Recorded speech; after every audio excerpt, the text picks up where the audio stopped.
Hi, this is Dr. Chenik, and I'd like to talk about the 5% tariff that Trump has just put on Mexico.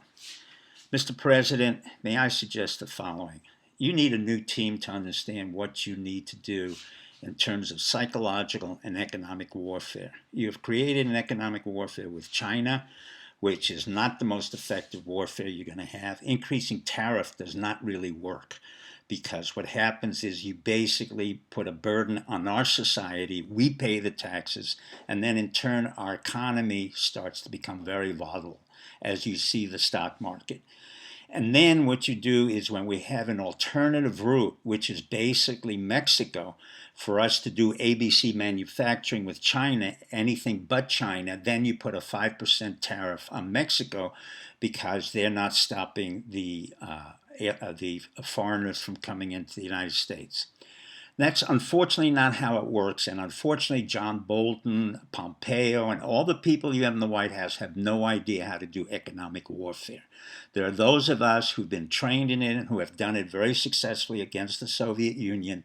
We didn't put an embargo. We didn't put a tariff on them. We basically played with the ruble. We shorted that. We shorted their bond ratings. And at the same time, we created space warfare which did not exist, forcing them into a bankruptcy right under Gorbachev, and then we broke up the Soviet Union. It was not something that Reagan had just declared and the wall came down. It was a major effort that started at the Rand Corporation. I initiated it and then worked with an entire team in the CIA and National Intelligence officers. So you better realign your team to understand that if you want to have economic warfare against China or Mexico or any other country, the tariff is not the way to go. Because what will happen in the long run, and it's happened in the past, is you will create an economy which is not stable. There will be a number of unemployment here. Now let me explain to you what Mexico does for us.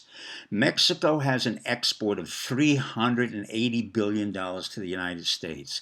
We in turn have an export to Mexico of $210 billion. That means there's a $170 billion differential. Where is that $170 billion differential? Well, it has to do with the fact that we have systems that are in place which have to deal with fuel, where we refine the fuel for the Mexicans and we sell it back to them. It has to do with Fiat, GM, and Chrysler, where they make the body parts and they make the cars and then they send them to us, but they need our management systems so that we're totally integrated within that $170 billion. That's a free float, let's call it. The other issue is, believe it or not, Mexico is our primary exporter of beer. That's correct. They export $350 million worth of beer. We, in turn, pay about $12.5 million for the beer price now, but if it were to go up 25% on the tariff, you would be paying close to $1 billion. And that is out of control for the consumer. So TV, cars, computers. Foxconn, which is a Taiwanese company, builds Apple iPhone in Mexico and ships it to us, and we in turn help them to build all these facilities for Foxconn. So when you increase the tariff base on Mexico, it's not going to affect the number of aliens that come through Mexico or the number of aliens that come to our country. What you have to understand is you have to go back to the target situation, which will be El Salvador, it'll be Peru, it'll be Ecuador. And by the way, you already have a problem in Venezuela. For a year, Bolton has not, along with Elliott Abrams, who should have known better, has not been able to get rid of Maduro. Are you kidding me?